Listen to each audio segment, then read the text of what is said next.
Laura. At this stage, I can offer nothing more than my word. I am a senior government employee in the intelligence community. I hope you understand that contacting you is extremely high risk, and you are willing to agree to the following precautions before I share more. This will not be a waste of your time. The following sounds complex, but should only take minutes to complete for someone technical. I would like to confirm out of email that the keys we exchanged were not intercepted and replaced by your surveillance. Please confirm that no one has ever had a copy of your private key and that it uses a strong passphrase. Assume your adversary is capable of 1 trillion guesses per second. If the device you store the private key and enter your passphrase on has been hacked, it is trivial to decrypt our communications. Understand that the above steps are not bulletproof and are intended only to give us breathing room. In the end, if you publish the source material, I will likely be immediately implicated. This must not deter you from releasing the information I will provide. Thank you, and be careful. Citizenfour.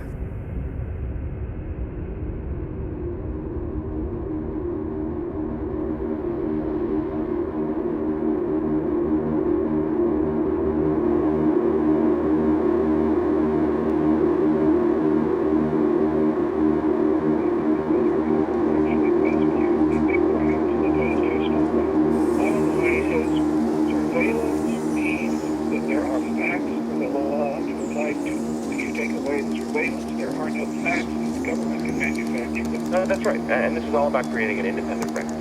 To me, this goes to the question of independently verifying what the government is doing. That's why I keep going back to that question. More with David Sirota after CBS News traffic and weather on KKZF Thornton, Denver, Boulder, AM7. Hey, can you hear me? I am here, David. How are you?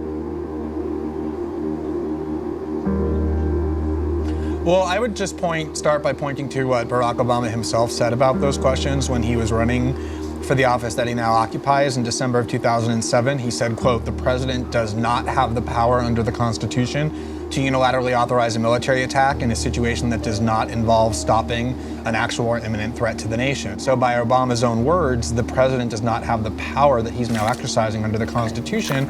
And as far as why it matters, on August 1st, 2007, when he laid out his reasons why he was running for office and why he thought it was so important to change the way we were doing things, he said, quote, "No more ignoring the law when it's inconvenient. That is not who we are.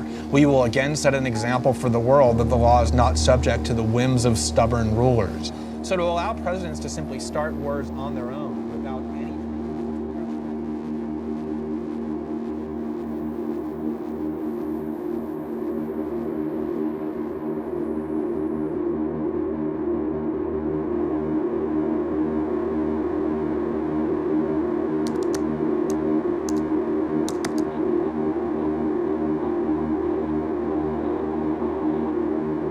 You asked why I picked you. I didn't. You did. The surveillance you've experienced means you've been selected, a term which will mean more to you as you learn about how the modern SIGINT system works. For now, know that every border you cross, every purchase you make, every call you dial, every cell phone tower you pass, friend you keep, article you write, site you visit, subject line you type, and packet you route is in the hands of a system whose reach is unlimited, but whose safeguards are not. Your victimization by the NSA system means that you are well aware of the threat that unrestricted, secret police pose for democracies. This is a story few but you can tell.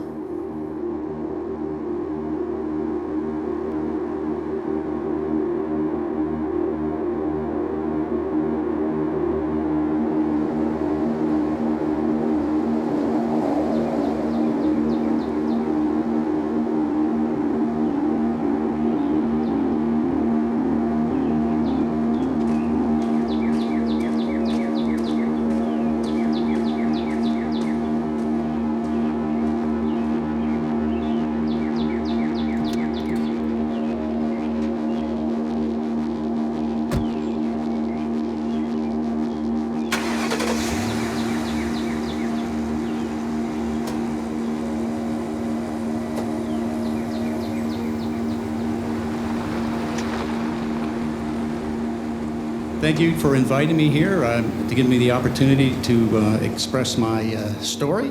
But let me give you some of my background. I spent about 4 years in the military, and then I went into NSA directly. So I ended up with about 37 years of service combined. Most of it was a lot of fun, I tell you. It was really a lot of fun breaking these puzzles, solving problems and things like that. And that's really what I did. I fundamentally started working out with data, looking at data and data systems and how you do that. I was developing this concept of analysis that you could lay it out in such a way that it could be coded and executed electronically, meaning you could automate analysis, okay? And it has to do with metadata and using metadata relationships. So that was my whole theme there at NSA. Eventually that's what I ended up to. I was the only one there doing that, by the way. So at any rate, 9/11 happened, and it must have been right after, a few days, no more than a week after 9/11, that they had decided to begin actively spying on everyone in this country. And they wanted that back part of our program to run all the spying, all right? So that's exactly what they did. And then they started taking the telecom data, and it expanded after that. So, I mean, the one I knew was AT&T, and that one provided 320 million records every day.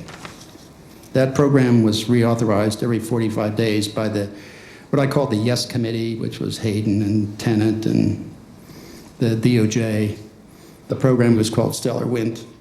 So first I went to the House Intelligence Committee and the staff member that I personally knew there, and she then went to the chairman of that committee, Nancy Pelosi, who was the minority rep. They were all briefed into the program at the time, by the way, and all the other programs that were going on, including all these CIA programs. I wasn't alone in this. There were 4 others out of NSA, and we were all trying to work internally in the government over these years, trying to get them to come around to being constitutionally acceptable and take it into the courts and have the courts oversight of it too. So we naively kept thinking that could happen, and it never did. But at any rate, after that and all the stuff we were doing, they decided to raid us to keep us quiet, threaten us, So we were raided simultaneously, 4 of us. In my case, they came in with guns drawn. I don't know why they did that, but they did, so.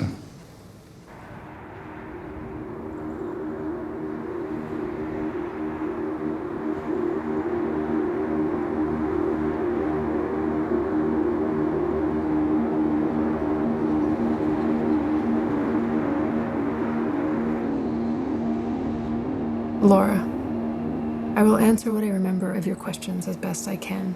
Forgive the lack of structure. I am not a writer, and I have to draft this in a great hurry. What you know as Stellar Wind has grown. SSO, the expanded special source operations that took over Stellar Wind's share of the pie, has spread all over the world to practically include comprehensive coverage of the United States. Disturbingly, the amount of U.S. communication ingested by NSA is still increasing. Publicly, we complain that things are going dark, but in fact, our accesses are improving. The truth is that the NSA has never in its history collected more than it does now. I know the location of most domestic interception points, and that the largest telecommunication companies in the U.S. are betraying the trust of their customers, which I can prove. We are building the greatest weapon for oppression in the history of man, yet its directors exempt themselves from accountability. NSA Director Keith Alexander lied to Congress, which I can prove. Billions of U.S. communications are being intercepted. In gathering evidence of wrongdoing, I focused on the wronging of the American people, but believe me when I say that the surveillance we live under is the highest privilege compared to how we treat the rest of the world. This I can also prove. On cyber operations, the government's public position is that we still lack a policy framework. This too is a lie. There is a detailed policy framework, a kind of martial law for cyber operations created by the White House. It's called Presidential Policy Directive 20 and was finalized at the end of last year. This I can also prove. I appreciate your concern for my safety, but I already know how this will end for me, and I accept the risk. If I have luck and you are careful, you will have everything you need. I ask only that you ensure this information makes it home to the American public. Does the NSA routinely intercept American citizens' emails? No. Does the NSA intercept Americans' cell phone conversations? No. Google searches? No. Text messages? No.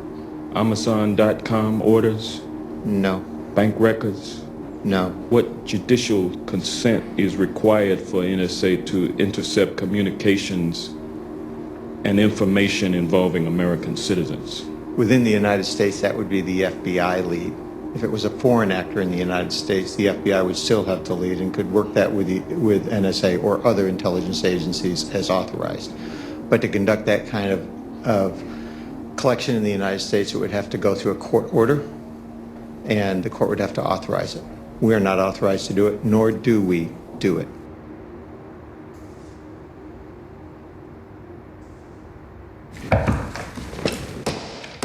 All rise. The United States Court of Appeals for the Ninth Circuit is now in session. Please be seated.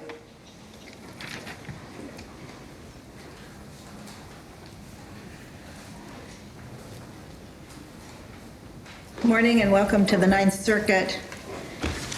The first case for argument is Jewel versus National Security Agency. You may proceed. May it please the court, Kevin Bankston for Carolyn Jewel and her fellow plaintiff appellants in Jewel v. NSA. Your honors, plaintiffs have specifically alleged that their own communications and communications records have been acquired by the government. But the district court found that we had failed to allege facts that differentiated the injury that our plaintiffs suffered from the injury suffered by every other AT&T user whose communications and records have been acquired by the government, basically concluding that so long as everyone is being surveilled, no one has standing to sue. However, to deny standing to persons who are injured simply because many others are also injured would mean that the most injurious and widespread government actions could be questioned by nobody.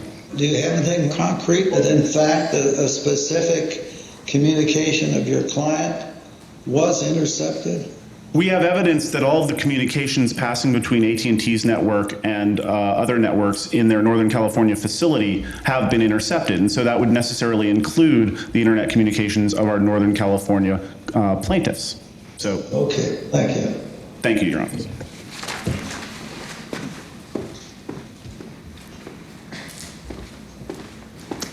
May it please the court, I'm Thomas Byron from the Department of Justice, here on behalf of the government defendants. We think this litigation need not be resolved in federal court in light of the oversight of the political branches, both legislative and executive, which provides a better opportunity for oversight and resolution of the concerns raised concerning nationwide policies of alleged surveillance in these complaints. Even if it's revealed that one or more of the plaintiffs had email or telephone conversations intercepted that had nothing to do with national security? Your Honor, I don't know that anyone necessarily would have standing to raise the particular claims at issue in these two cases.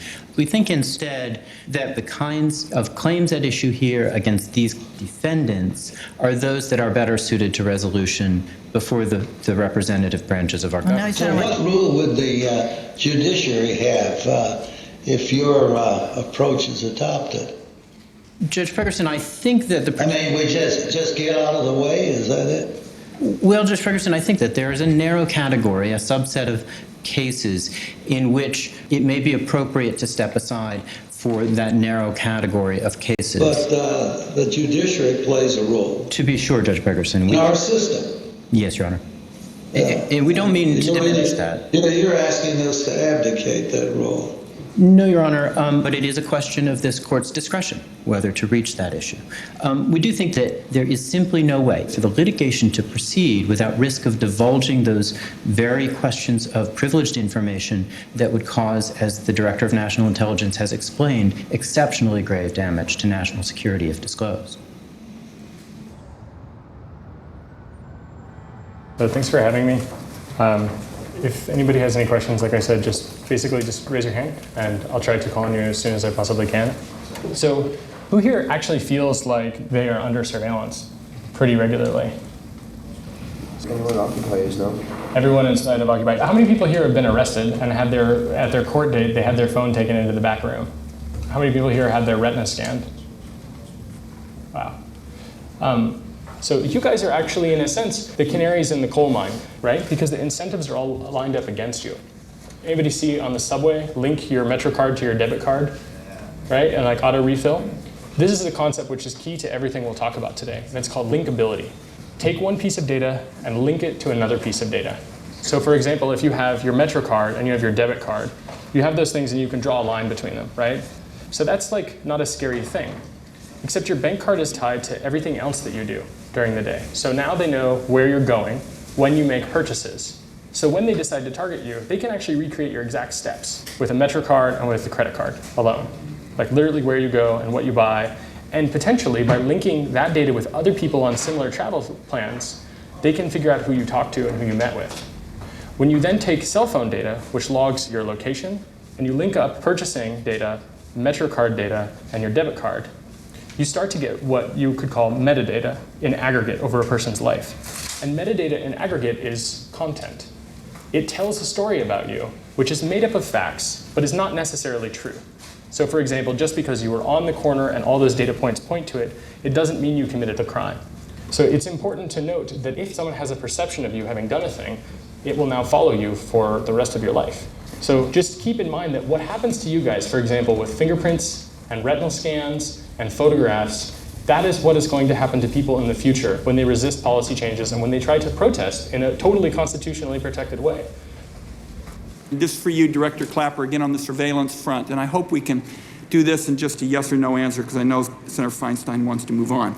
So does the NSA collect any type of data at all on millions or hundreds of millions of Americans? No, sir. It does not. Not wittingly. There are cases where they could inadvertently, perhaps, collect, but not wittingly.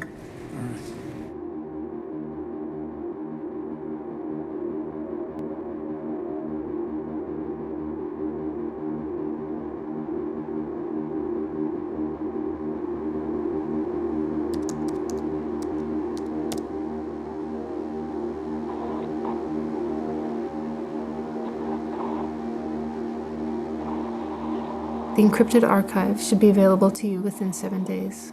The key will follow when everything else is done. The material I provide and investigative effort required will be too much for any one person.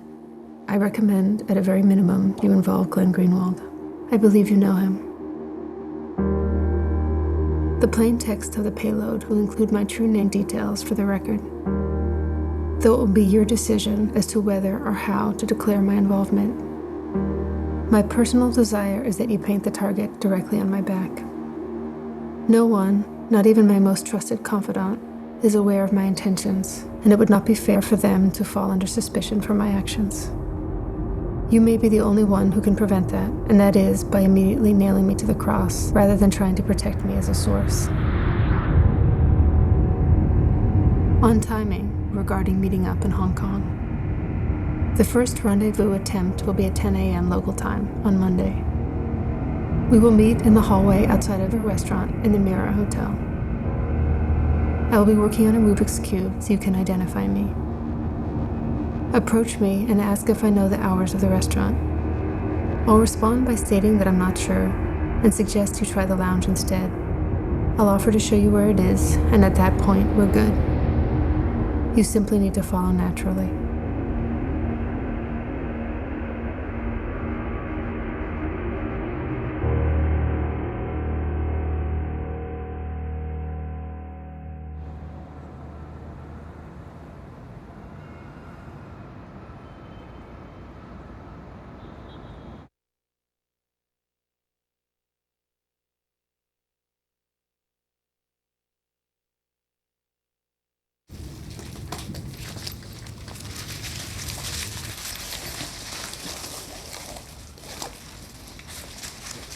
As far as positioning, I mean, if you want us to sit in any particular way or whatever. You know, I'm gonna go there because I get better light.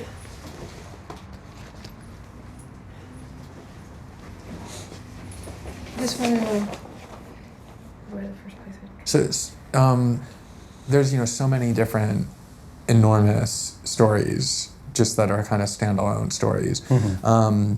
that even like, certain things about an individual document that can just be their own story. And I just want to start churning those stories out. I basically woke up this morning and already started writing stories. So I'm hoping to, start publishing within like a day or 2 days. Okay. As long as you're good with that. Yeah. And so as far as like the stuff we have to talk about, I mean, I'm kind of like dichotomizing it between, stuff that I'd like to talk to you about in terms of like the documents and the content, and Laura has a bunch of questions about that as well. Sort of while working through the documents, getting your take on a lot of this stuff that, will help me understand it better. But then also the sort of you story, right? Like the who you are, why, what you've done, why you've done what you've done. Yeah. And I'd love to do that first. Okay. In part because you're the only one who could do that. So I'd like to just get it done so that it's done. And also because, it might be that you want to do that early because it might be necessary, or we might choose to have that done early. Tell me your thoughts on just where you are with that. The primary one on that, and I think I've expressed it a couple times online, is I feel the modern media has a big focus on personalities. Totally. And I'm a little concerned the more we focus on that, the more they're going to use that as a distraction. And I don't necessarily want that to happen, which is why I've consistently said, I'm not the story here. Nervous. No, it's a very, very cheap pen that just the slightest force broke. Go ahead. Anything I can do to help you guys get this out, I will do. I don't have any experience with media, with how this works, so I'm kind of learning as I go. Right. So I just want to get a sense of why did you decide to do what you've done? So for me, it all comes down to state power against the people's ability to meaningfully oppose that power. And I'm sitting there every day getting paid to design methods to amplify that state power. And I'm realizing that if, the policy switches that are the only thing that restrain these states were changed, you couldn't meaningfully oppose these. I mean, you would have to be the most incredibly sophisticated technical actor in existence. I mean, I'm not sure there's anybody, no matter how gifted you are, who could oppose all of the offices and all the bright people, even all the mediocre people out there with all of their tools and all their capabilities. And as I saw the promise of the Obama administration be betrayed and walked away from, and in fact actually advance the things that had been promised to be sort of curtailed and reined in and dialed back, and actually get worse, particularly drone strikes, which I also learned at NSA we could watch drone videos from our desktops. As I saw that really hardened me to action. In real time?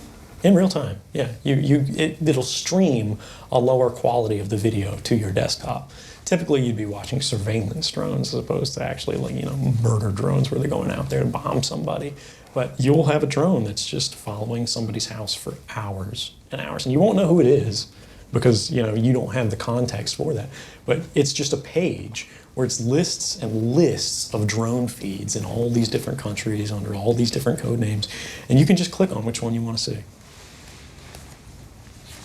Right. But so if your self-interest is to live in a world in which there's maximum privacy, doing something that could put you into prison in which your privacy is completely destroyed is sort of the antithesis of that. How did you reach the point where that was a worthwhile calculation for you? I remember what the internet was like before it was being watched, and there's never been anything in the history of man that's like it. I mean, you could, again, have children from one part of the world having an equal discussion where, they were sort of granted the same respect for their ideas in conversation with experts in a field from another part of the world on any topic, anywhere, anytime, all the time. And it was free and unrestrained. And we've seen the chilling of that and the cooling of that and the changing of that model towards something in which people self-police their own views. And they literally make jokes about ending up on the list if they donate to a political cause or if they say something in a discussion. And it's become an expectation that we're being watched. Many people I've talked to have mentioned that they're careful about what they type into search engines because they know that it's being recorded. And that limits the boundaries of their intellectual exploration. And I am more willing to risk imprisonment or any other negative outcome personally than I am willing to risk the curtailment of my intellectual freedom and that of those around me whom I care for equally as I do for myself. And again, that's not to say that I'm self-sacrificing, because it gives me, I feel good in my human experience to know that I can contribute to the good of others.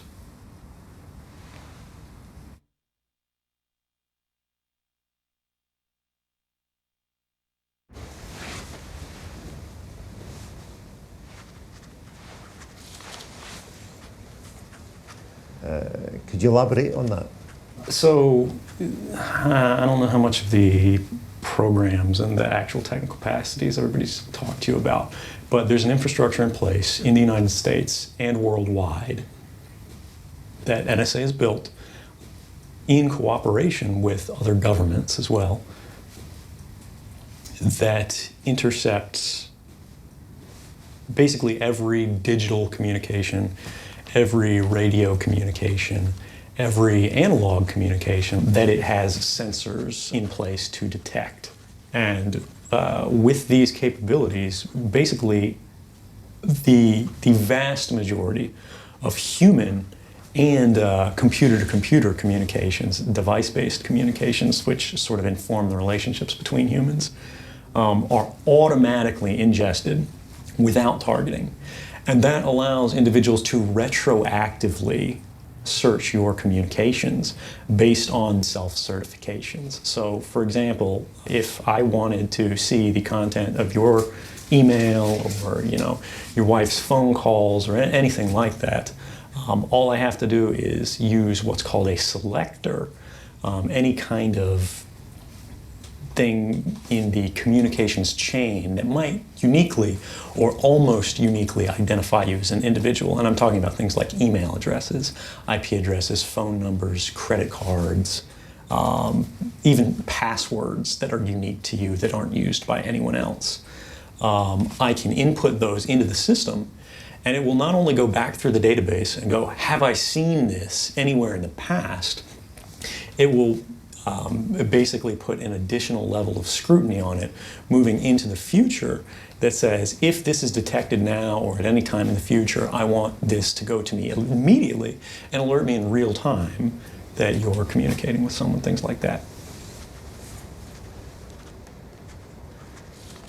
So I don't know who you are or anything about you. Okay.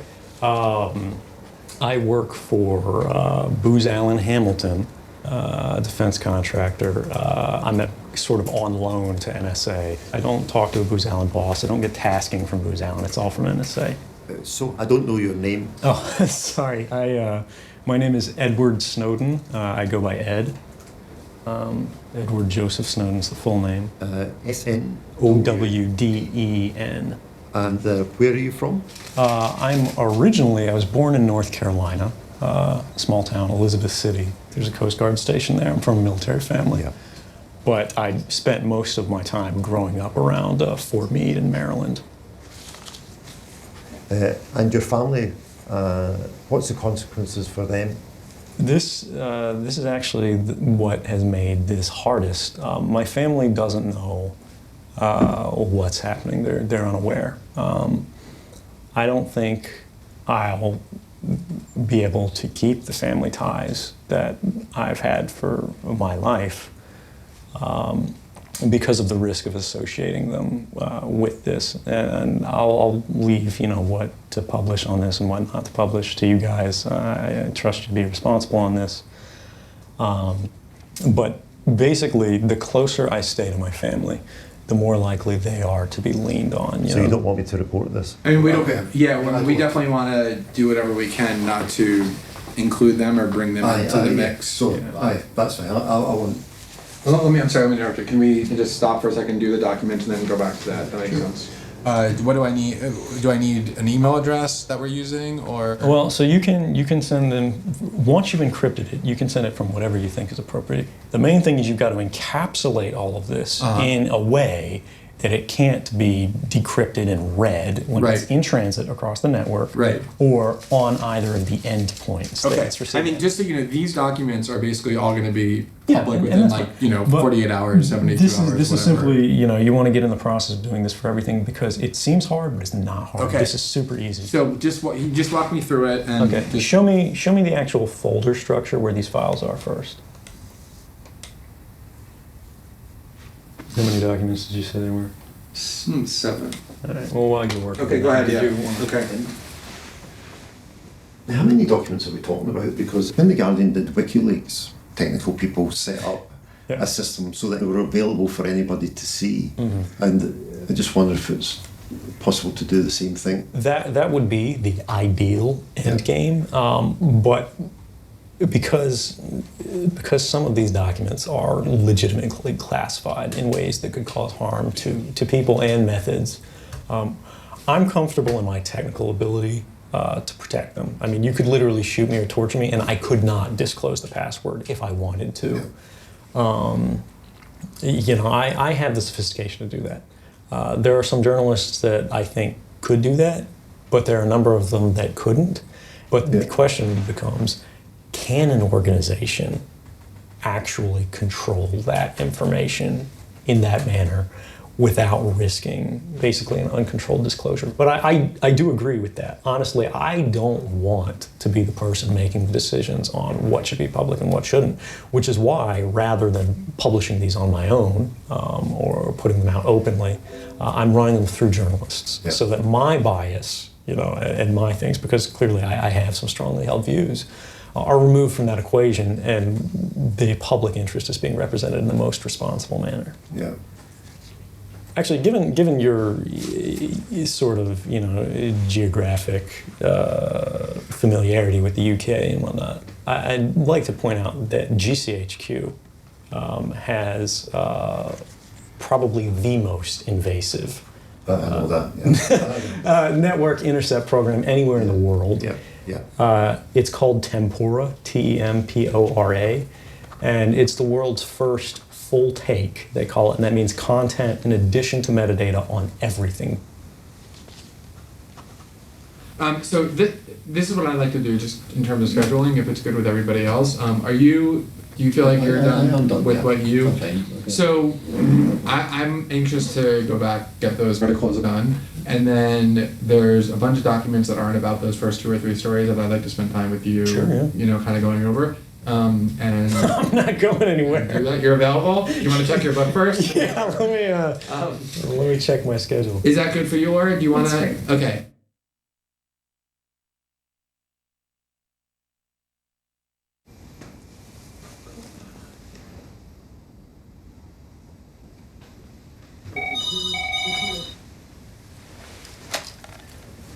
Hello? Yes? My meal was great. Thank you very much. No, I still have some left, and I think I'm going to be eating it later, so you can just leave me alone for now.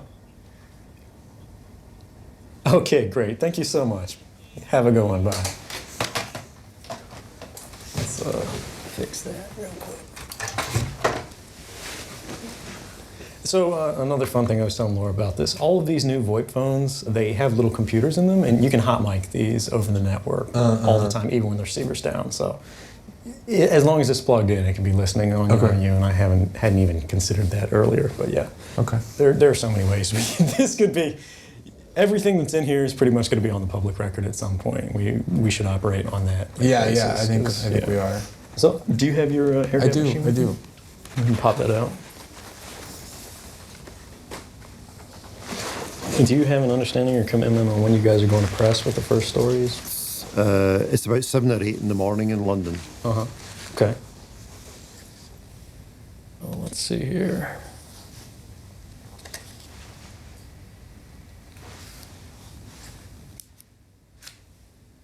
Oh, hey, look, there's the other one.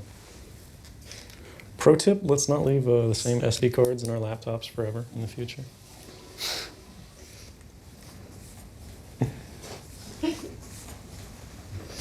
Did you know that this was still kicking around in your laptop? Yeah, I mean that was okay. the. Okay, just making sure. Okay, yeah. This is right there. You will have a new one that looks exactly identical. That's a different archive, so you might want to take a Sharpie to it or something. Could you pass me my magic mantle of power? Sorry. I'm gonna go for that.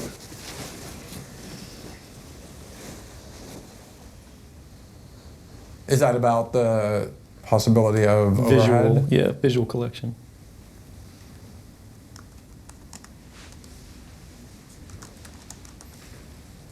I don't think at this point there's anything in this regard that will shock us.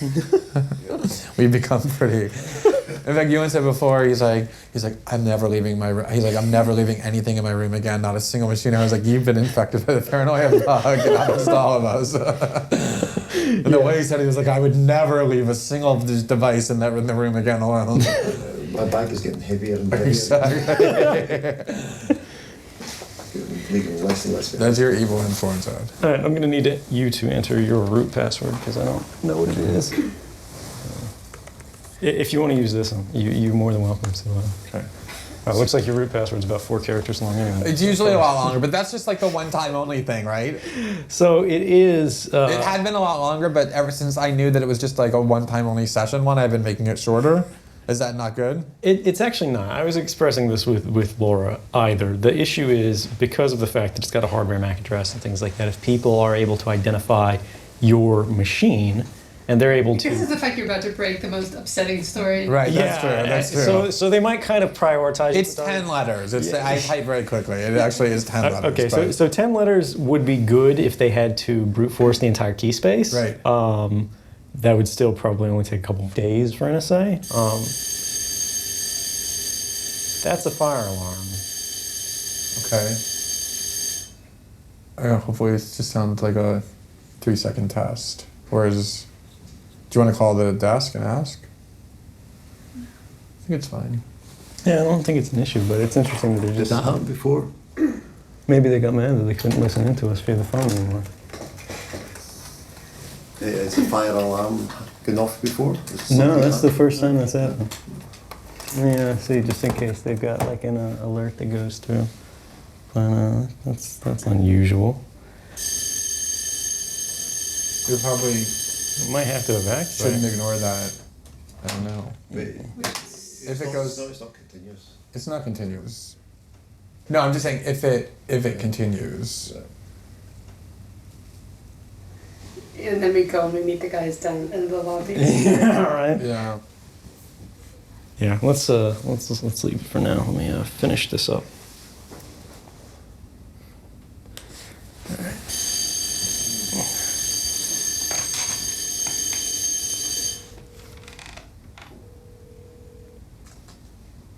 Not that they're going to answer because they probably got like 7,000 calls. Yeah.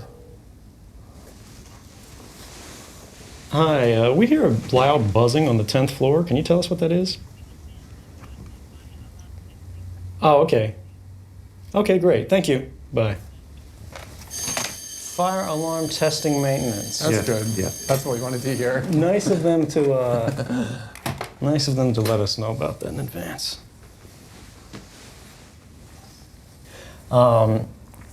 I just wanted to give you kind of a quick tour. When Laura was looking at this, she was kind of salivating and couldn't stop, like, actually reading the documents. Right. So we'll try and restrain ourselves without promising that we'll succeed. Yeah, I just wanted to kind of explain a brief overview of what these are and how they're organized. The beginning are just some documents of interest. The primary purpose of the second archive is to bring the focus over to SSO. As opposed to PRISM, and this is in general. It's SSO, or Special Source Operations. Those are the worldwide passive collection on networks. They're both domestic to the U.S. and international.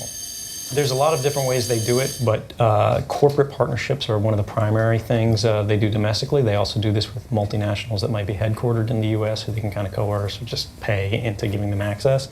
And they also do it bilaterally with the assistance of certain governments. And that's basically on the premise that they go, all right, well, we'll help you set the system up if you give us all the data from it. There's a lot more in here than any one person or probably one team could do. Right. X-Keyscore Deep Dive. X-key score in general, and there's a huge folder of documentation on X-key score and how it works, is the front-end system that analysts use for querying that sort of ocean of raw SIGINT that I was telling you about. All of that stuff where you can sort of do the retroactive searches and the live searches and get flagging and whatnot. X-key score is the front end for that. I'm just going to show you one slide here because Laura thought it was valuable and was talking about kind of how these capabilities ramp up in sophistication over time. This is kind of nice. As of fiscal year 2011, they could monitor 1 billion telephone or internet sessions simultaneously per one of these devices. And they could collect at a rate of about 125 gigabytes a second, which is a terabit. That's just each one of these devices? That's for each one of these, yeah. How many tumult missions would that be then? Per this, back then, there were 20 sites. There's 10 at DoD installations. But these are all outdated. We've expanded pretty rapidly. But still 20 sites, that's at least 20 billion. This all needs to get out. You know what I mean? It's like, just in terms of understanding the capabilities, like it's so opaque. It's not science fiction. This stuff is happening right now. No, that's what I mean. It's like the magnitude of it, and like this is a pretty inaccessible technical document, but even this like is really chilling. Do you know what I mean? And I mean we should be having debates about whether we want government to do. I mean, this is massive and extraordinary. It's amazing. Even though you know it, even though you know that, to see it, like the physical blueprints of it and sort of the technical expressions of it really hits home in like a super visceral way that is so needed. This is CNN Breaking News. An explosive new report is reigniting the concerns that your privacy is being violated to protect America's security. It reveals a court order giving the National Security Agency blanket access to millions of Verizon customers' records on a daily basis. Earlier, I had the chance to conduct the first TV interview with the reporter who broke this story wide open, Glenn Greenwald of The Guardian. Congratulations on the scoop. Explain for our viewers why this is important.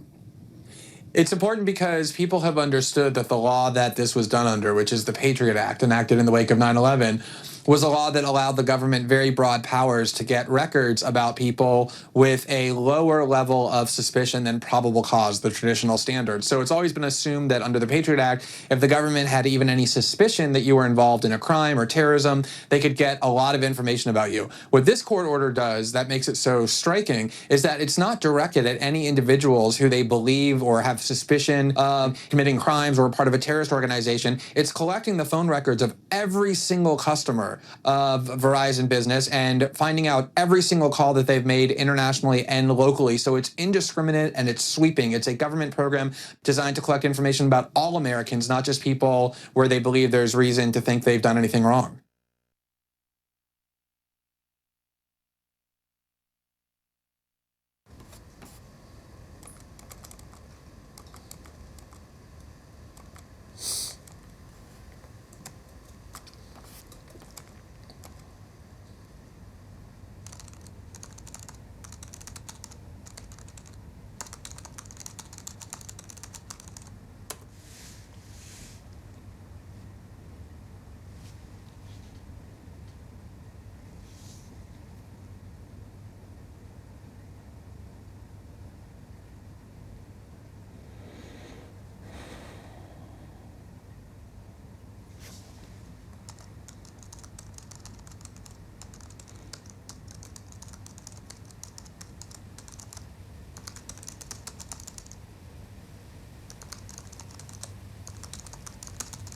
Yeah, it's a tough situation, hearing that the person that you love, that you've spent the decade with, may not be coming back.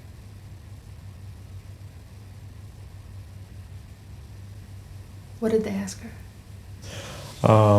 When was the last time she saw me? Where am I? What am I doing? What does she know about my illness? Things like that. So yeah, they're pretty solidly aware. Because I'm clearly not at home ill.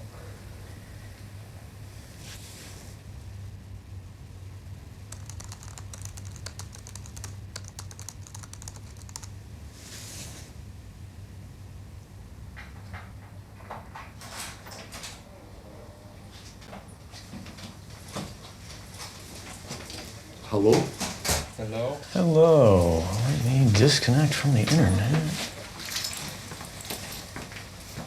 So, there was some news? Yes, there was indeed some news. ifconfig today, I think, maybe just a few hours ago. What kind of people is it? An HR lady, I'm assuming from NSA, as opposed to Booz Allen, because she's accompanied by a police officer, which means NSA police, and they were planning to break into my house, which regular police don't do. Does she live there? Yeah, she lives there, so I told her to cooperate fully. I can't find my phone. Just 1 second. Don't worry about herself. You know what I'm going to do? I'll just take out the stuff I want to use. Okay. Okay, well look, I mean, this is not a surprising development. Nah, yeah, I know, I plan for it, but it's just, you know, when it's impacting them and they're talking to you, it's a little bit different. Absolutely. But it's possible that they just noticed that you're missing. I guess it's not really a possibility. It is, but yeah, they're, I mean... Let me just get rid of this. So I obviously was focused on other things than appearance this morning. How did she react? Was she relatively calm about it? She's relatively calm. Does she know anything about what you're doing? She has no idea, and that's, I mean, I feel badly about that, but that's the only way I could think of where like she can't be in trouble. Did you just basically do I have to go somewhere for reasons that I can't tell you about kind of thing? I just disappeared when she was on vacation. And I left a note saying, hey, I'm going to be gone for a while for work, which isn't unusual for me in my business, you know, so. Okay, so let me ask you a couple things just quickly. Are they going to be able to go into your stuff and figure out what you took? In some sort of like peripheral senses, but not with great specificity. Yes, because I cast such a wide net. If they do that, the only thing they're going to do is they're going to have a heart attack because they're going to go, he had access to everything. Yeah. And they're not going to know what specifically has been done. Now, I think they're going to start to actually feel a little better, although they're not going to be wild about this in any case, when they see that the stories are kind of cleaving to a trend. You know, it's not like here's the list of everybody who works everywhere. Right. I also think, you know, they're going to be paranoid in the extreme and assuming all kinds of worst case scenarios, which is going to, you know, I think make them react in ways that probably aren't like going to be particularly rational on their part. But at the same time, I do think they're limited for the moment. I agree, and I mean, I had kind of time to set a stage where we all enjoy at least a minimum level of protection, you know, no matter who we are, who's involved in this. You know, you're either a journalist, right, or you're either out of jurisdiction. So we have some time to play this before they can really get nasty. I think it's over, you know, the weeks when they have times to get lawyers really sort of go, this is a special situation. How can we interpret this to our advantage? Like we see them do this all the time, you know, whether it's drones or wiretapping or whatever. They'll go, well, according to this law from the 1840s, you know, we can apply X, Y, or Z authority. Mm-hmm. But that takes time, and that takes agreement. Yeah, and, that and takes also, argument. you know, I mean, I think the more public we are out there too, like as journalists, and the more protection that's going to give as well. Have you started to give thought to when you're ready to come forward? I'm ready whenever. Honestly, I think there's sort of an agreement that it's not going to bias the reporting process. That's my primary concern at this point. I don't want to get myself into the issue before it's going to happen anyway, and where it takes away from the stories that are getting out.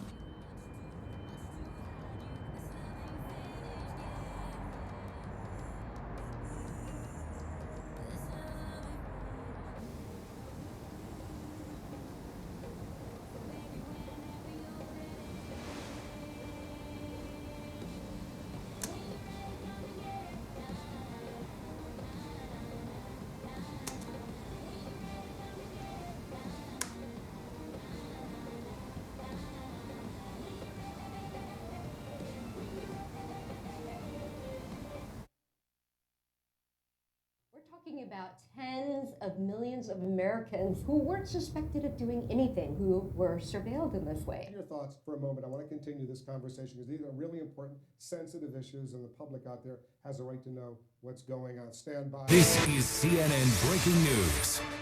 Now, another explosive article has just appeared, this time in the Washington Post. It's breaking news that it reveals another broad and secret U.S. government surveillance program. The Washington Post and The Guardian in London reporting that the NSA and the FBI are tapping directly into the central servers of 9 leading internet companies, including Microsoft, Yahoo, Google, Facebook, AOL, Skype, YouTube, and Apple. The Post says they're extracting audio, video, photographs, emails, documents, and connection logs that enable analysts to track a person's movements and contacts over time. Let's discuss this latest revelation. They're coming out fast. Bill Binney, the former official of the NSA who quit back in 2001. You were angry over what was going on. You'd be known as a whistleblower right now. Bill, what do you think about this Washington Post story? Well, I assume it's just a continuation of what they've been doing all along. So you're not surprised?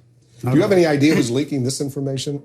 I don't know who leaked this. I have no doubt that the administration will launch an investigation not into who approved these programs, but into who leaked the information. I'm not shocked that the companies are denying it. I don't assume that... Do you believe them? There may be some technical basis on which they can say that we are not actively collaborating, or they don't have what we consider, in our own definition, to be direct access to our servers. But what I do know is that I've talked to more than one person who has sat at a desk at a web portal and typed out commands and reached into those servers from a distance. So whatever they want to call that, that's what's happening. Well, what I would call it is the single biggest infringement on American civil liberties probably of all time, isn't it? It's interesting, already you have the New York Times now today saying that the administration has lost all credibility. Yeah, the New York Times slammed President Obama for this, and frankly, I was used to that. The New York Times used to slam George Bush for protecting the country and for the steps he took. And I don't want us to drop our guard. I don't want us to be struck again. As we saw in Boston, Anderson, people are willing to sacrifice their civil liberties. People sheltered inside, which was... How can you believe in freedom, do you think? I mean, try and play devil's advocate for me. When you have secret courts, secret operations like PRISM, secret investigations which go into every spit and cough of every American's lives without any member of the American public knowing about it. That's not freedom, is it? In 2008, they eliminated the warrant requirement for all conversations except ones that take place by and among Americans exclusively on American soil. So they don't need warrants now for people who are foreigners outside of the U.S., but they also don't need warrants for Americans who are in the United States communicating with people reasonably believed to be outside of the U.S. So again, the fact that there are no checks, no oversight about who's looking over the NSA's shoulder means that they can take whatever they want. And the fact that it's all behind a wall of secrecy and they threaten people who want to expose it means that whatever they're doing, even violating the law, is something that we're unlikely to know until we start having real investigations and real transparency into what it is that the government is doing. Glenn Greenwald, congratulations again on exposing what is a true scandal. I appreciate you joining me.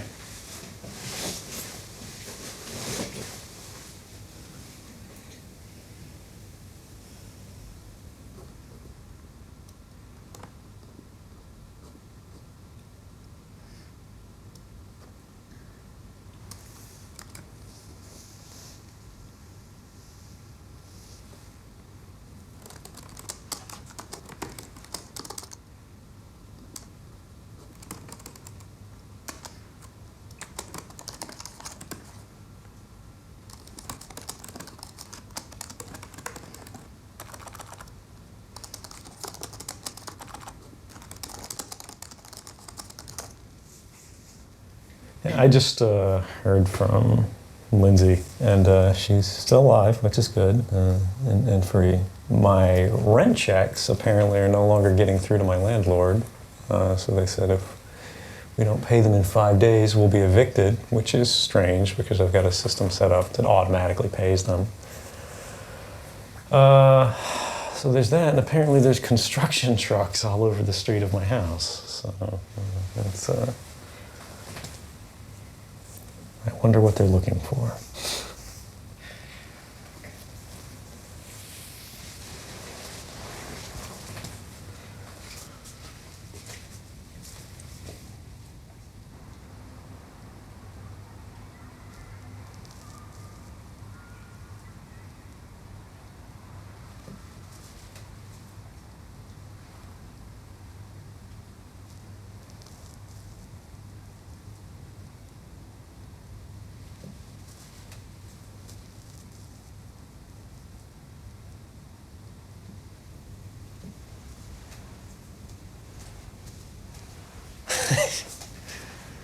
It is an unusual feeling that's kind of hard to like describe or convey in words, but not knowing what's going to happen the next day, the next hour, the next week.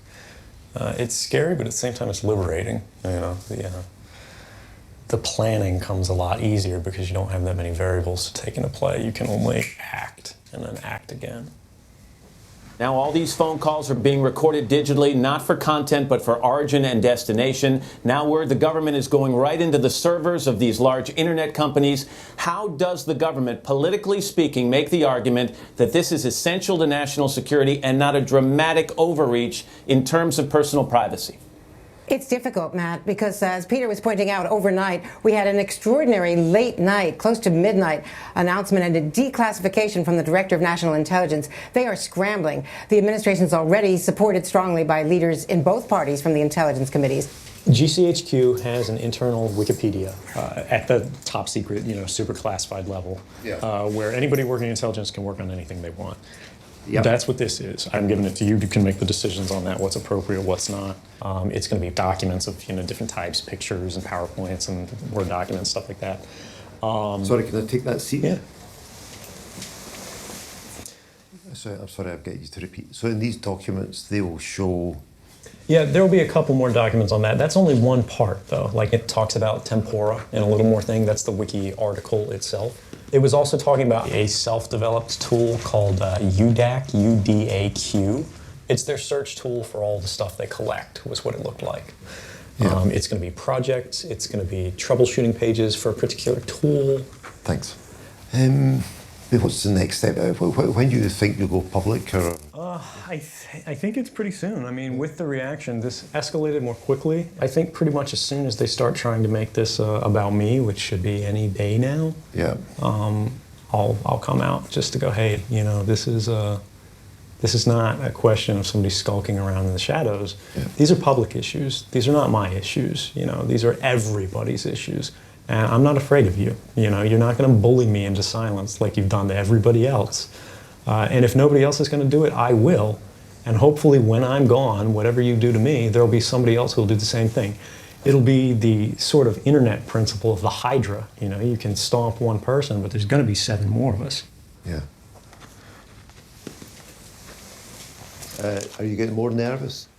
I mean, no. I think the way I look at stress, particularly because I sort of knew this was coming, because I sort of volunteered to walk into it, I'm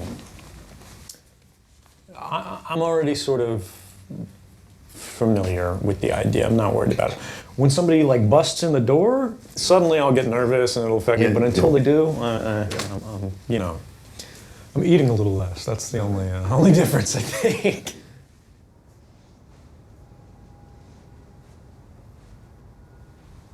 Let's talk about the issue with when we're gonna say who you are. Yeah.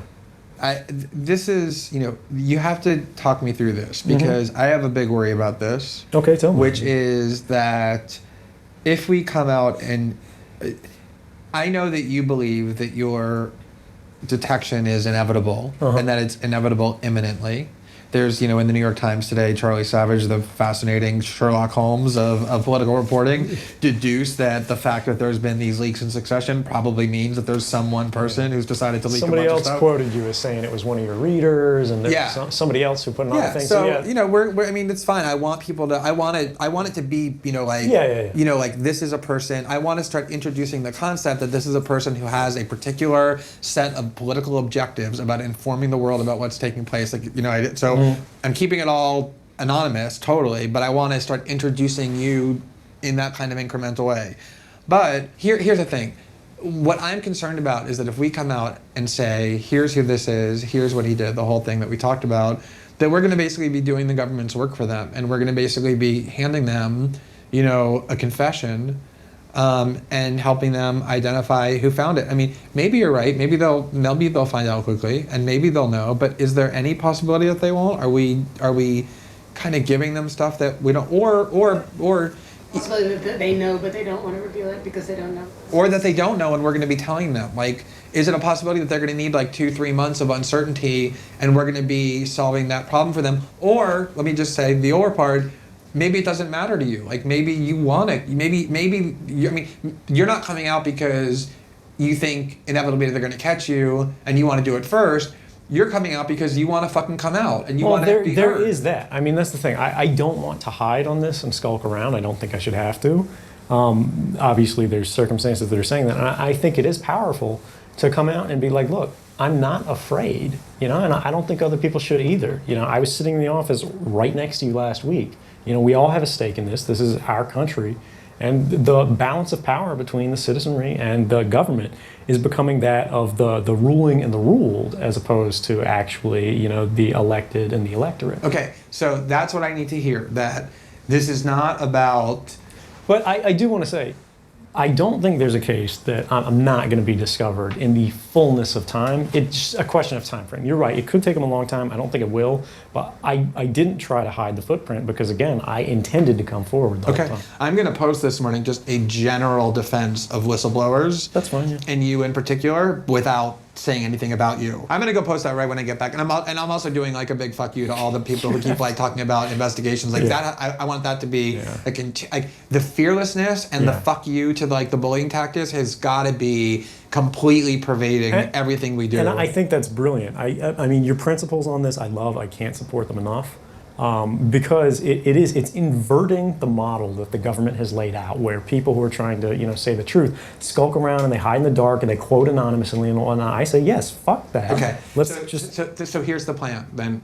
I mean, and this is the thing. It's like once you, I think we all just felt the fact that this is the right way to do it.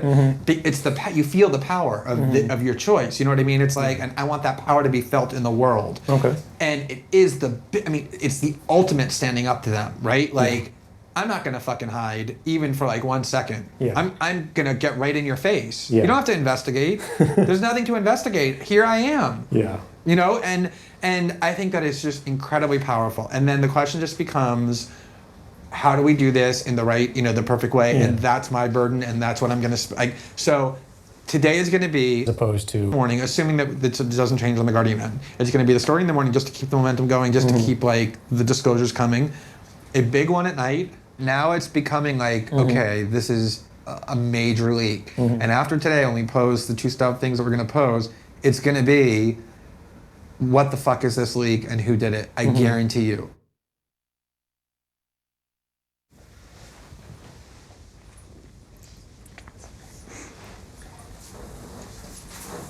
I just want to make sure, move over slightly. Do you want me to move a little more over? Or? Okay. I just want to, all right.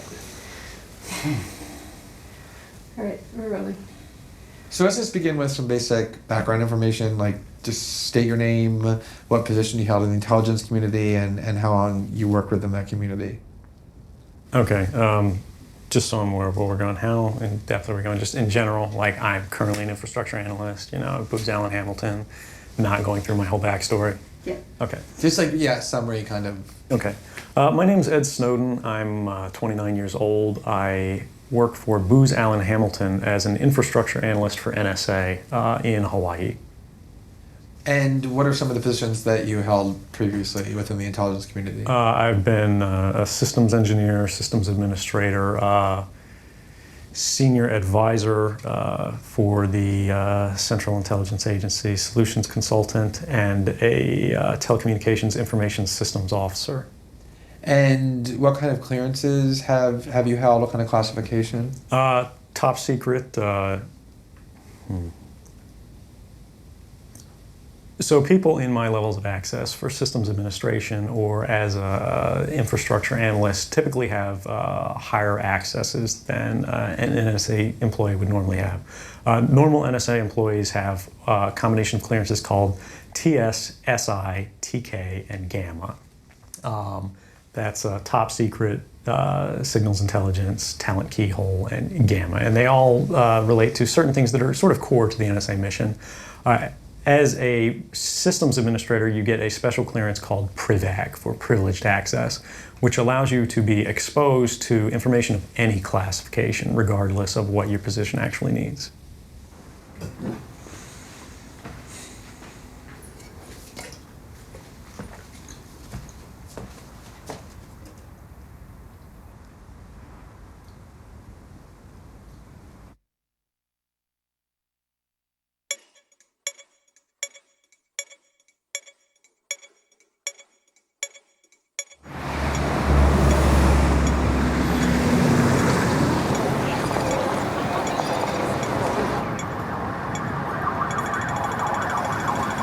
just before we go, a reminder of our top story, and that's that the former CIA technical worker Edward Snowden says he's responsible for leaking information that US authorities have been monitoring phone and internet data. The US Justice Department confirmed it's in the first stages of a criminal investigation. Leave it longer or cut it shorter? What do you think? As far as the video that people saw. Am I less identifiable now? Was it? Because I can't go all the way down. It's still going to be stubble. I don't have the blade for closer. Will you be talking to any other media about this story today? I am. Will you be coming to our office? Basically, we'd be interested to ask, of course, about where is Snowden now, what his plans are. Well, I'm obviously not going to talk about that, so unless you have any other questions, it's going to be a pretty... What are your plans, please? Are you staying in Hong Kong for the time being? For a little while. And do you have any hopes to write more about this story, or are you stopping new writing about this story? No, I'm going to continue to write about it. Have you had any pressure from the US authorities about continuing to report on this? No. And have you heard anything about what could be the attitude of Hong Kong authorities towards this case, whether they've contacted you or asked you anything about the whereabouts of Snowden, and whether that is another... I haven't heard from the authorities of any government. And where do you think the story is going, for you, and of course for Snowden, and of course for the US media and the US administration in general? Well, for me, I'm going to continue to do my reporting on what the government has been doing and what I think my readers should know about. As for him, I don't think anyone knows. They can have people come after me or any of their third-party partners. They work closely with a number of other nations. Or, they could pair up the triads, or, any of their agents or assets. We have a CIA station just up the road in the consulate here in Hong Kong.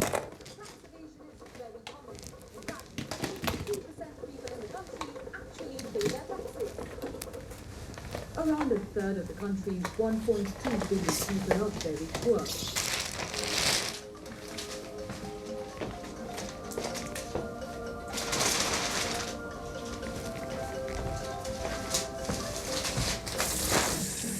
Hello, I'm Daniela reporter. The top stories this hour. Facing a criminal investigation, the whistleblower who leaked details of how the US is monitoring phone calls and internet data goes public. Security forces in Afghanistan say a number of Taliban insurgents have targeted Kabul's airport. Now it's time for our newspaper review and looking at what's making headlines around the world. Let's start with The Guardian, our top story. This is revealing the identity of the former CIA employee. So the paper says leaked information exposing the scale of American surveillance of the internet. Edward Snowden. What a great story. Hero, villain, what do you think? Well, I think it's a fantastic story, first off. It could be straight out of a John le Carré novel. I mean, when you read what he did, yes, he got the material. He then decided to go to the place he identified as being very difficult for America to get at him, which is Hong Kong, because, of course, technically inside China, the one country, two systems policy there, meaning he would get potentially some protection, he thought. All very well planned. It could be just out of a spy novel. But what about the details? With the latest I could make it worse, but... social media and the web, we'll look at how technology It shows the lower half of my face. From hit hotels to controversy over mobile roaming rates. From upgrades to air miles to travel apps. Wherever you're travelling now, join me, Fiona Foster, at Fast Track every weekend here on BBC World News. For in-depth, on-the-pulse analysis with a global perspective, join me, Yodika Lemay, on India Financial Capital, only on BBC World News.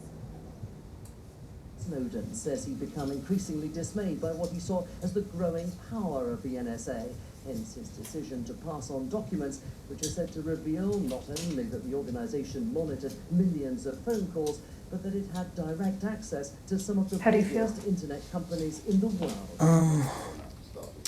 What happens, happens. We've talked about this. I knew what the risks were.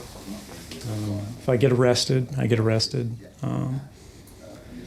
We were able to get the information that needed to get out. And you and Glenn are able to keep reporting, regardless what happens to me. Now, 29-year-old Edward Snowden says that US intelligence agencies gathered millions of phone records and monitored internet data. The Guardian newspaper reveals his identity at his own request. From Washington, David Willis has... I'm sorry, who's asking? Unmasked in a video on the... I'm afraid you have the wrong room. Thank you. Wall Street Journal.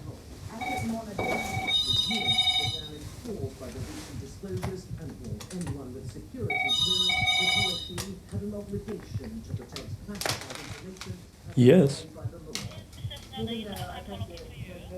I'm sorry, say again? No, thank you. No calls. I think they have the wrong number. Yeah, no calls. Thank you. Wait, I'm sorry. If it's two men from the front desk, they can call, but no outside calls. Wait, actually, just let them through. Wait, ma'am. Fuck.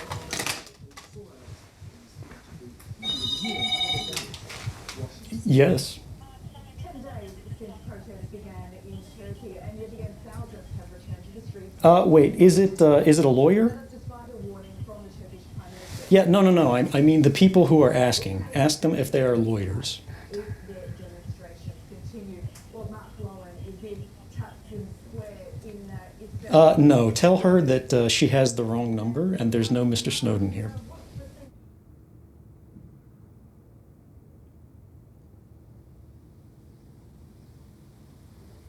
Hi, Robert. Can you talk right now? I'm safely going into the room. I'm now safely with the client. Okay. So can we talk together about the plan? Is this the application started already or what? Technically. Yeah, but so technically it hasn't started yet.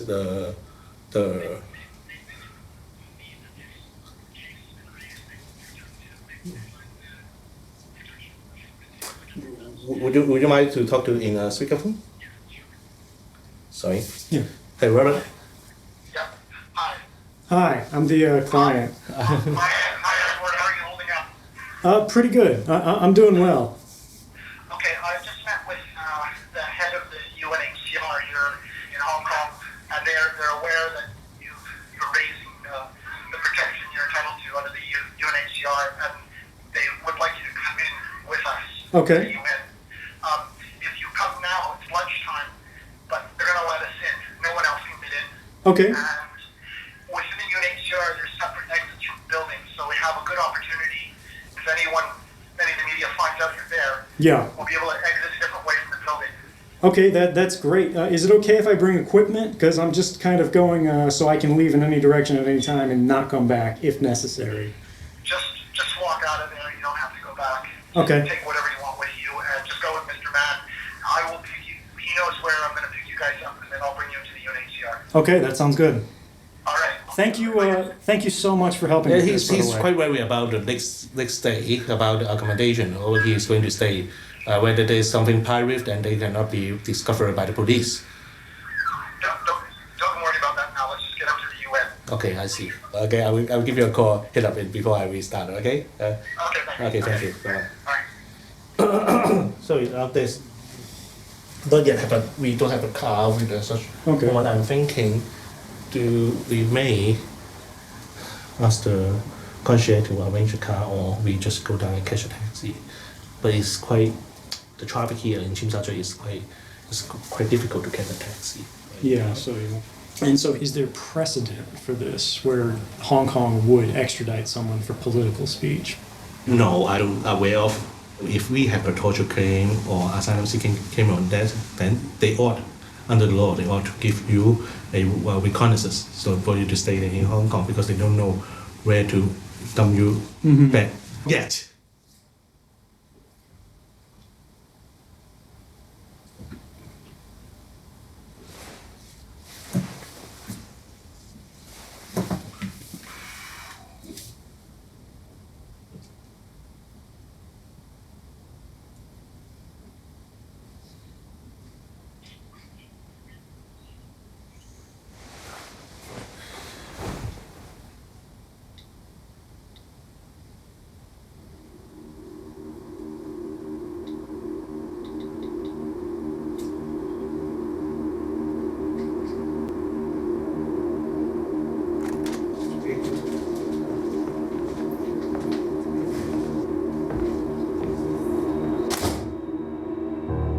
president certainly does not welcome the way that this debate has earned greater attention in the last week. The leak of classified information about sensitive programs that are important in our fight against terrorists who would do harm to Americans is a problem. But the debate itself is legitimate and should be engaged.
Edição de domingo. Mas amanhã vai ser na internet, não?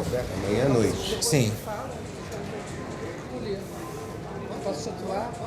Mas tem que ver. Eu quero te mostrar o documento novo agora. Você vai ver isso muito mais claramente do que essa. Essa está o mapa que os cabos onde eles estão coletando os dados para a prisão. Aqui mostra quantos eles estão coletando. O mais grosso, linha, ou mais quantidade eles estão coletando. Você pode ver aqui, linhas, os cabos é bem grosso. Para Brasil na sul e o norte e os cabos na mar de Brasil. Mostra que eles estão coletando muitas coisas no programa Prism, que eu acho que é muito importante, porque Prism é Facebook, Skype, YouTube, Yahoo, Hotmail, e mostra muito trânsito sendo roubado do Brasil. Mas não sabemos quanto o governo brasileiro sabe e quanto colaboração eles têm com empresas brasileiras também. Não sabemos disso, mas vamos saber, acho. Dia saberemos tudo, ou quase tudo. É.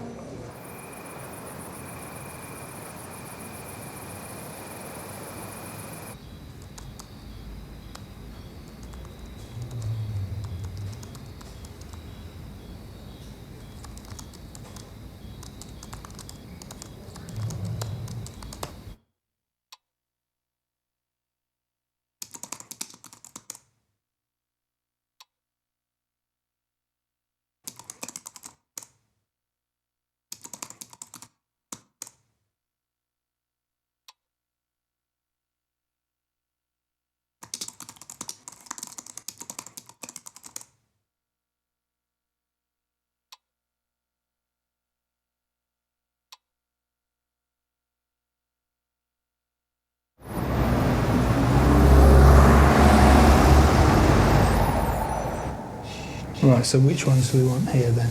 This is operational stuff, so we mustn't say any of this. So redact that. We'll go to the top. What about the Alexander quote? Is that that's in tarmac. Why can't we collect all the signals all the time? Sounds like a good summer homework project for Menwith. Keith Alexander, the head of the NSA, on a visit to UK. This one. Yeah. So, it's a secret document, isn't it? Secret document. We've got a stick here that should just have 3 single slides on them. If it's got more than 3 single slides on them, we have to be extremely careful.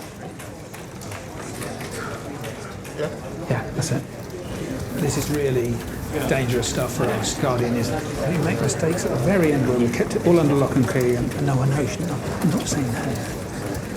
They will come in and smack the front door down if we elaborate on that. And he said, the Prime Minister's extremely concerned about this. And they kept saying, this is from the very top.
As you can see on this map, the flight that reportedly has Snowden aboard has almost reached its destination here in Moscow, scheduled to land in the Russian capital within minutes. As you may have heard, there is a CIA agent who has revealed a lot of information, and he is now trapped in the airport in Moscow. We managed to get him out of Hong Kong, but when he landed in the Moscow airport, the American government had cancelled his passport. So formally, he hasn't entered into Russian territory. He's in the transit area of the airport, and one of our people is accompanying him. We are trying to arrange a private jet to take him from Moscow to Ecuador, or perhaps maybe Venezuela, or maybe Iceland, countries where he would be safe.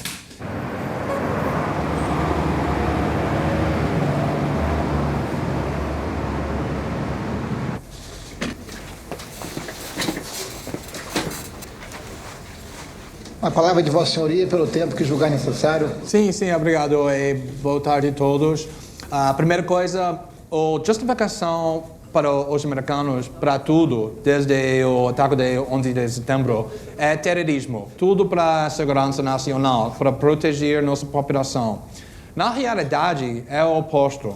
Tem muito documentos que não tem nenhum relacionamento com nada sobre terrorismo ou segurança nacional, mas só sobre competição com outro país, outras empresas, industrial, financeira, econômica. A segunda coisa sobre o X-Keyscore. Quando publicamos os primeira, segunda, terceira artigos, a defesa do governo americano não estamos invadindo o conteúdo ou comunicação, só os metadados, os fatos sobre a identidade, sobre com quem você está falando, o que está falando ligando para você, a duração da comunicação. Na realidade, se eu posso saber todas as pessoas com quem você está comunicando e todas as pessoas com quem eles estão comunicando e onde você fica quando você está comunicando e a duração e o local, eu posso saber muito sobre sua personalidade, sua atividade, sua vida. É um vazio grande na privacidade. Mas, na realidade, essa defesa é totalmente falsa. O governo americano tem capacidade para invadir não só metadados, mas coisa que você está falando dentro de e-mails, ou coisas que você está falando na telefone, ou as palavras que você está entrando na Google para pesquisar coisas na internet, qual websites você está visitando, os documentos que você está mandando para colegas. Esse sistema vai mostrar quase tudo que todas as pessoas estão fazendo na internet. Então, se você é um jornalista fazendo uma investigação do governo americano, ou se você trabalha com uma empresa que está dando competição grande para uma empresa americana, ou se você está alguém que trabalha com direitos humanos contra o governo americano, ou qualquer muitas outras coisas, eles podem invadir essas comunicações com muita facilidade. Se você é americano, morando nos Estados Unidos, eles precisam ir primeiro para o tribunal e pedir permissão, sempre receber. Mas se você não é americano, eles não precisam nada, nenhuma aprovação do quadro para fazer isso. Eu acho que as consequências da eliminação da privacidade é difícil às vezes para analisar, mas está muito importante para entender que essa vai ter impacto grande, a habilidade para a população, para fazer manifestações, para fazer organização política contra o governo, é diminuído muito quando está sem privacidade.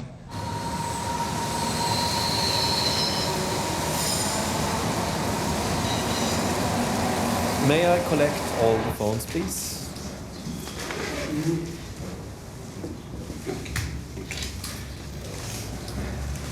I have everything here. Put them in the refrigerator.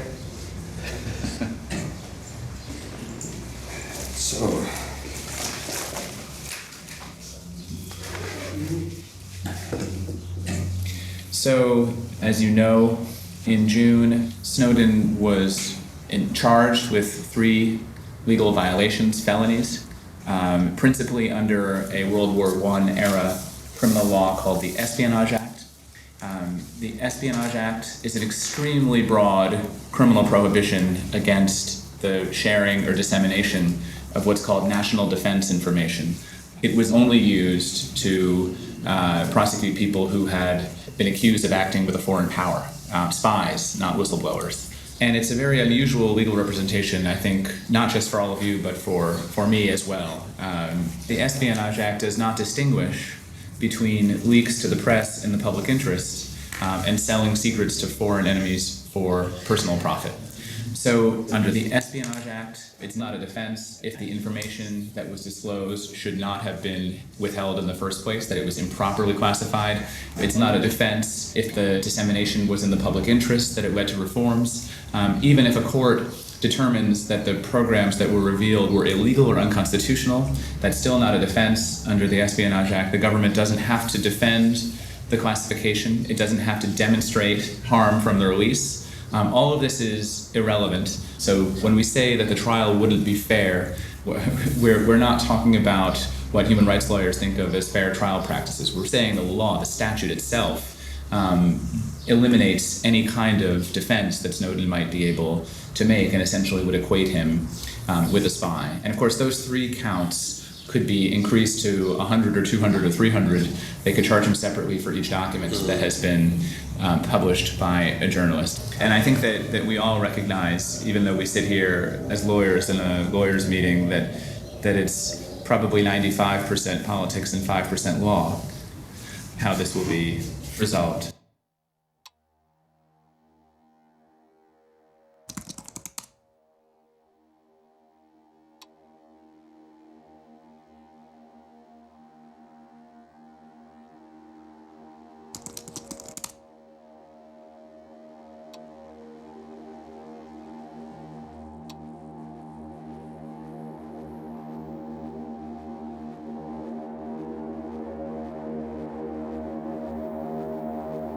Mr. Snowden has been charged with very serious crimes, and he should be returned to the United States, where he will be granted full due process and every right available to him as a United States citizen facing our justice system under the Constitution.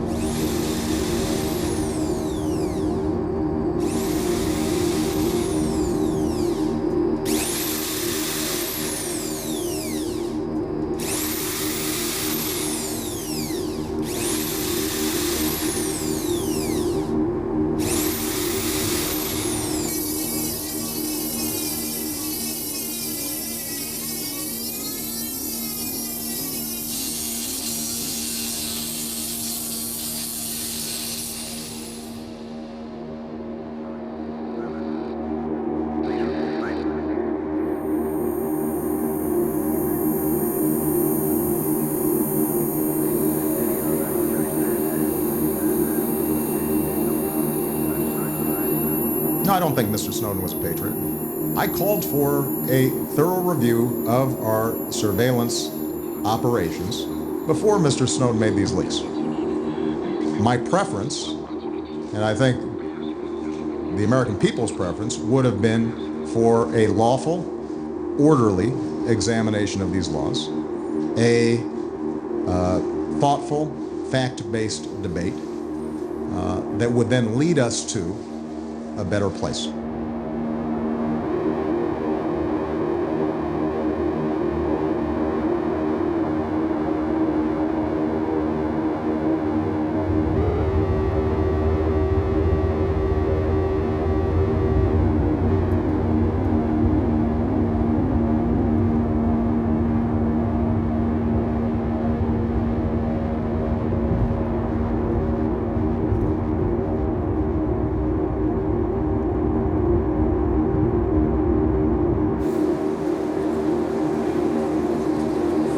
Oh my God.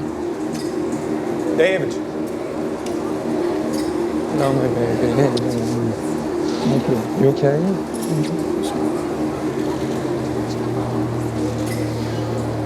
Just want to go. Okay. You just have to walk it.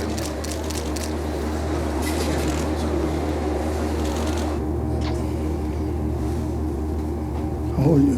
Good. I'm totally fine. I didn't sleep at all. I couldn't sleep. I know.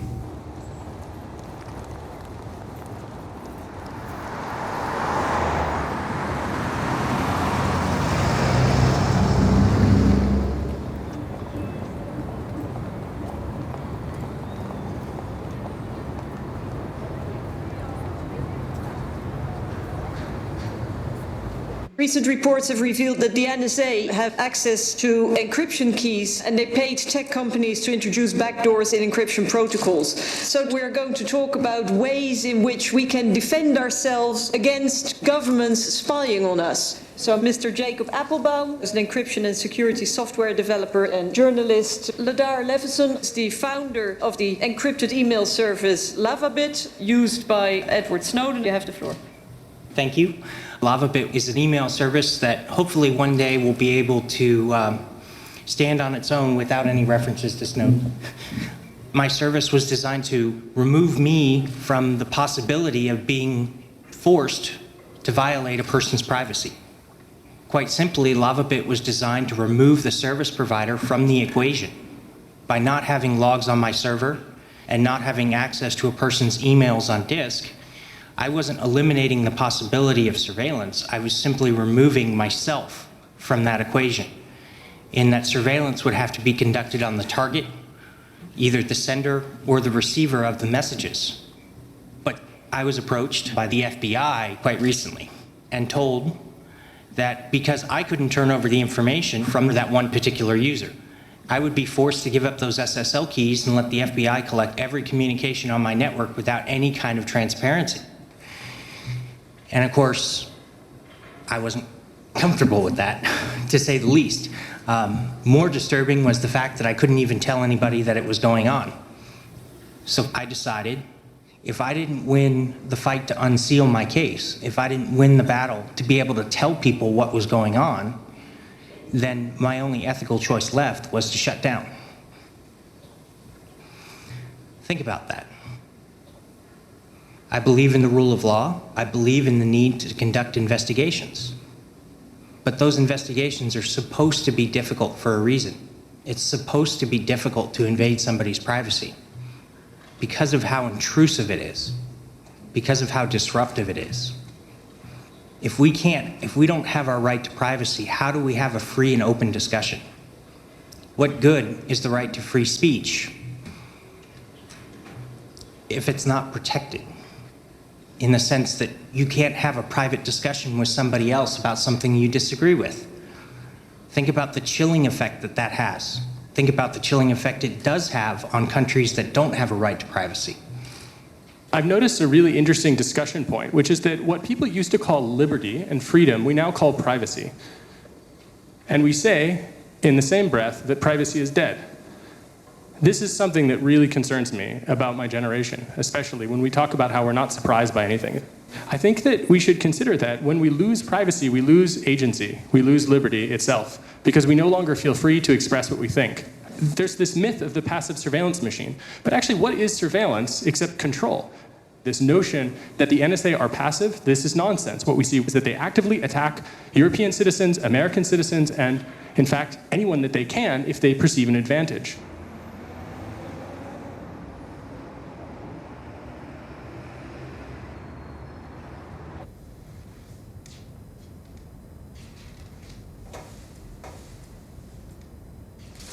Und dann kommt jetzt der entscheidende Abschnitt, spricht viel dafür, dass es die SES war, die das Handy von Kanzlerin Merkel ins Visier genommen hat. Also wir haben die Karte. Ja. Da müsste ich mal einen etwas detaillierteren Blick drauf werfen, um hier abzugleichen, ob das alles stimmt. L.Poitras hat auch als Warnung irgendwie rumgeschickt, nicht an dich, dass man von einem Handy Lass uns das machen, lass uns es kommt dann.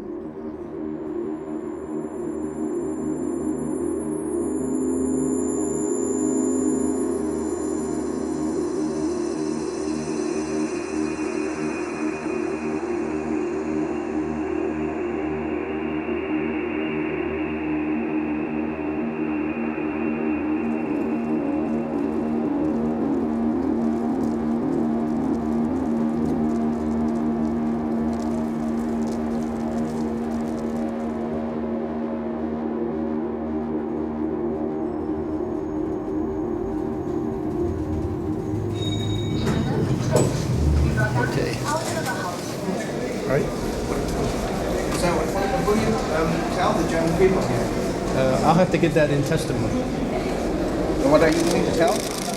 Everything I can, truthfully. What were you talking about? Whatever the questions they ask me.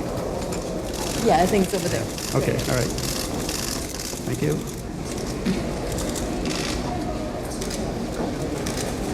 Hello, Vinay. Hey. How are you? Good. How are you? Good to see you again. Nice to meet you Yeah. again, yes.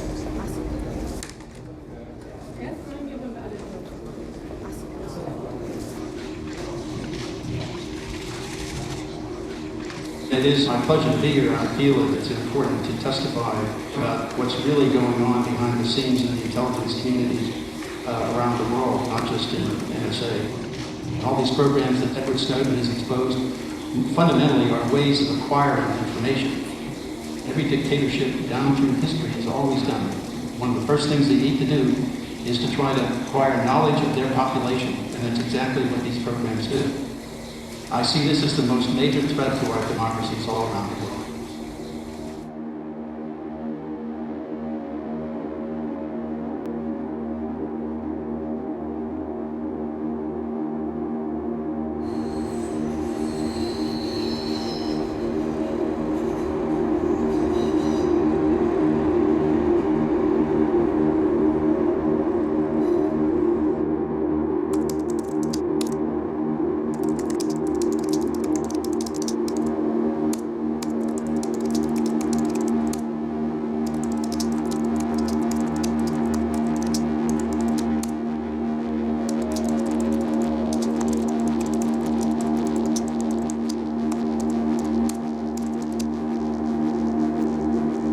What do you think they're doing to reporters, those of us that are working directly with the Snowden documents? How do you think they would approach dealing with people like us? You're on the cast iron cover list, which means any electronic device you use that they can attach to you, they'll record and capture all that data. And what do they do with that data? They're just trying to figure out what we're doing? Well, they're trying to, that's part of it, but the other part, primarily is for them, I think, is to find the sources of information you're getting. So if I have a confidential source who's giving me information as a whistleblower, and he works within the US government, and he's concerned about what he perceives as violations of the Constitution, and he gets in touch with me, they, go ahead. Yeah, from there on, they would nail him and start watching everything he did. And if he started passing data, I'm sure they'd take him off the street.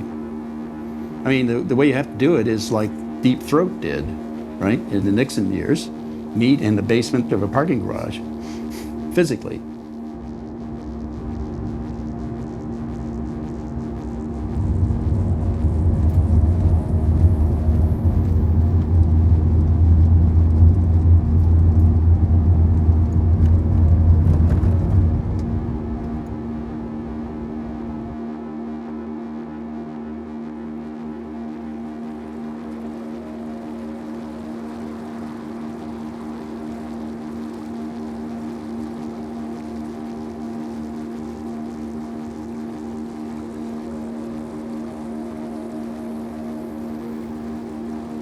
Let's disassociate our metadata one last time, so we don't have a clear record of your true name and our final communication chain.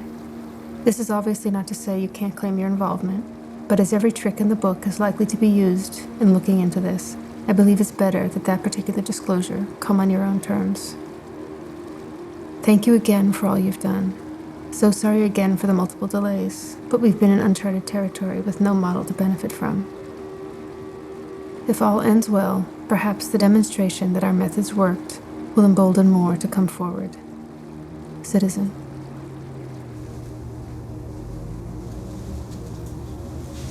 So the update that I want to give you is about the new source that we this is what. This is the person who's doing the most of the work on it. And then like basically what's happened is, and that's really dangerous on the sources side. Do they know how to take care of themselves? Well, it's all being done through this. Okay. And they're all talking this way. Okay. And I was going to say, one of the big questions there is, can they handle it? You know, do they have the... No, they're very careful, Okay. even they're through that. But Okay. yeah. Okay.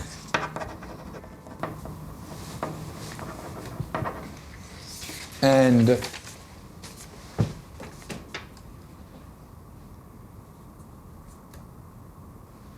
that's where that is. Wow, that's really something.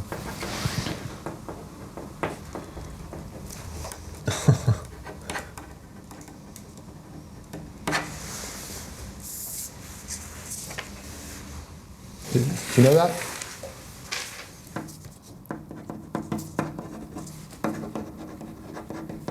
It's not the actual planes. Right.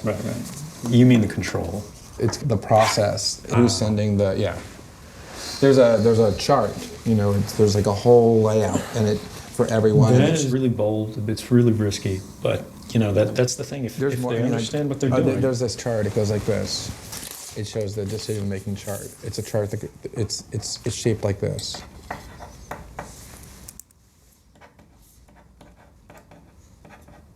So up here it says, that's the decision-making chart for each one.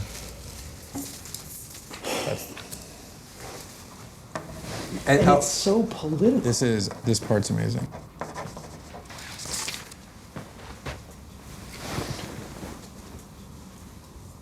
That's fucking ridiculous. It's so shocking.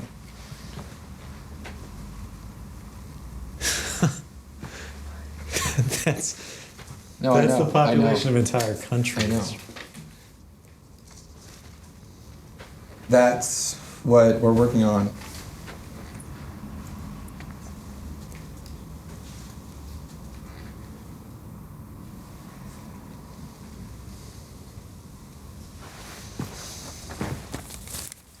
That person is incredibly bold,